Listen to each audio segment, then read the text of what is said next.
welcome to another story time session. Today we're going to be reading the story, Mr. Peabody's Apples. Are you ready? Here we go.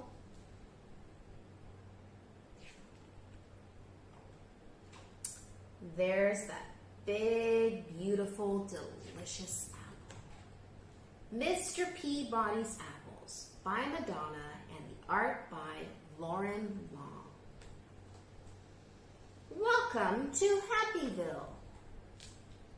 There is Happyville, and there they are playing catch. In the town of Happyville, which wasn't a very big town, Mr. Peabody was congratulating his Little League team on a great game. They had not won, but no one really cared because they'd had such a good time playing. Mr. Peabody was a history teacher at the local elementary school, and in the summertime, he dedicated every Saturday to organizing baseball games with other schools. Billy Little, who wasn't a very big boy, was one of Mr. Peabody's students.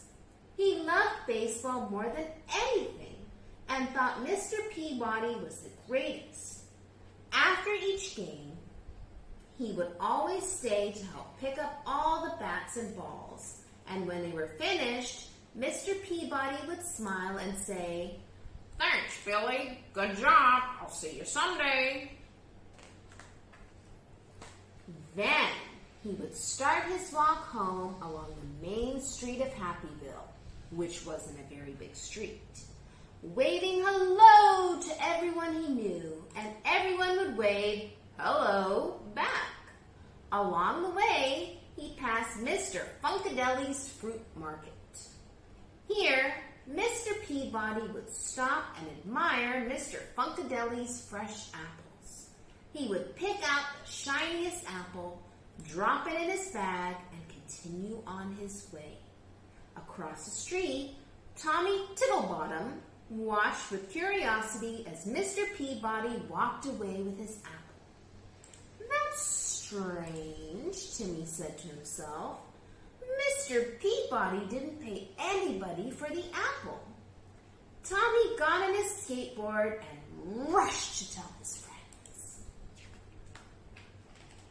The following Saturday, Mr. Peabody's team played another game, and they lost, as usual, but no one seemed to care because they'd had such a good time playing. Billy picked up the balls and bats, and Mr. Peabody set off on his walk home. He waved to everyone he knew, and they waved back. Once again, he stopped outside Mr. Funkadeli's fruit market, picked up the shiniest apple, dropped it in his bag, and continued on his way. Across the street, Tommy Tittlebottom and his friends watched Mr. Peabody, and they were amazed at what they saw. Mr. Peabody had not paid for his apple. They couldn't wait to tell all of their friends, who told their parents, who told their neighbors, who told their friends in the town of Happyville, which wasn't a very big town. The Saturday after that, Mr. Peabody was standing all alone on the baseball field, wondering where everybody was. Then he saw Billy walking towards him with a sad look on his face. "Hello, Billy. I'm glad you're here. But where's the rest of the team?" asked Mr. Peabody. Billy remained silent. "What is it, Billy?" he asked again. Billy didn't look up. Everybody thinks you're a thief," he said to the ground. Mr. Peabody looked confused. He took off his hat and scratched his head. "Who says I'm a thief, Billy? And what did I steal?" he asked. "Tommy Tittlebottom and his friends said they saw you take an apple from Mr. Funkadeli's fruit market twice, and they said you didn't pay for them," answered Billy. "Ah," said Mr. Peabody, putting his hat back on his head. "Let's go and talk to Mr. Funkadeli about it, shall we?" Mr. Peabody wonders where everybody is. And there they are.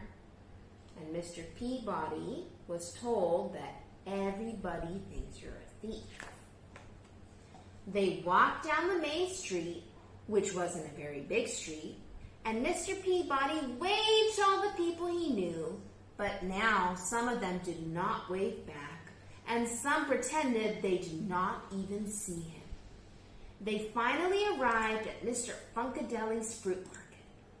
Out popped Mr. Funkadeli, who said, "Hey, what are you doing here, Mr. Peabody?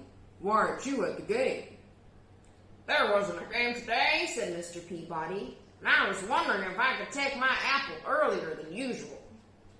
"Sure, why not?" replied Mr. Funkadeli. "You pay for them every Saturday morning when you pick up your milk. You can take them when you like. You want the big, shiny one, Mr. Peabody?" Mr. Peabody took his apple, smiled, and offered it to Billy. "I would like to take the apple, Mr. Peabody, but I have to go and find Tommy and explain everything," said Billy. "When you find him, ask him to come over to my house. I would like to speak to him too," replied Mr. Peabody. A little while later, Billy found Tommy and told him what had happened with the apples. He told Tommy that Mr. Peabody wanted to speak to him right away. So off Tommy ran, and when he arrived, he rang the doorbell and Mr. Peabody came to the door. They looked at each other for a while.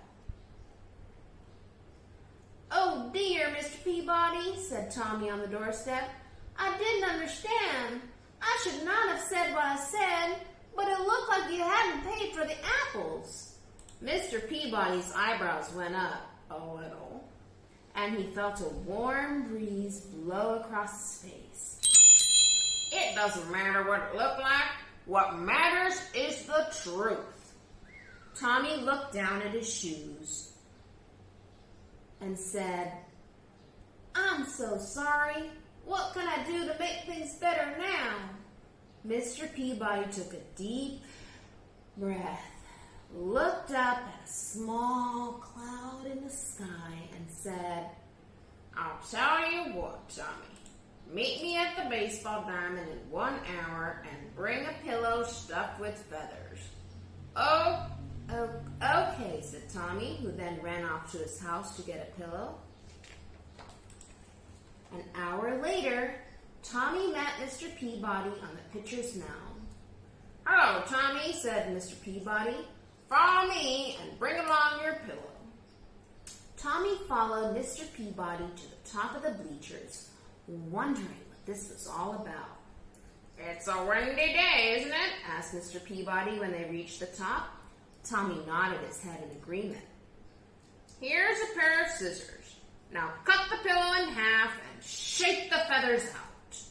Tommy looked confused, but did it anyway. He thought it was a small price to pay to gain Mr. Peabody's forgiveness. The wind carried thousands of feathers far and wide. Can you see all those feathers going everywhere? Tommy looked relieved and said, "Is that all I have to do to make things better?" "There's one more thing," said Mr. Peabody. "Now you must go and pick up all the feathers." Tommy frowned. "I don't think it's possible to pick up all the feathers," Tommy replied. "It would be just as impossible to undo the damage you have done by spreading the rumor that I'm a thief," said Mr. Peabody. "Each feather represents a person in Happyville." There was a long pause as Tommy began to understand what Mr. Peabody was saying. Finally, he said, "I guess I have a lot of work ahead of me." Mr. Peabody smiled and said, "Indeed you do. Next time, don't be so quick to judge a person. And remember the power of your words." Then he handed Tommy the shiny red apple and made his way home. The end.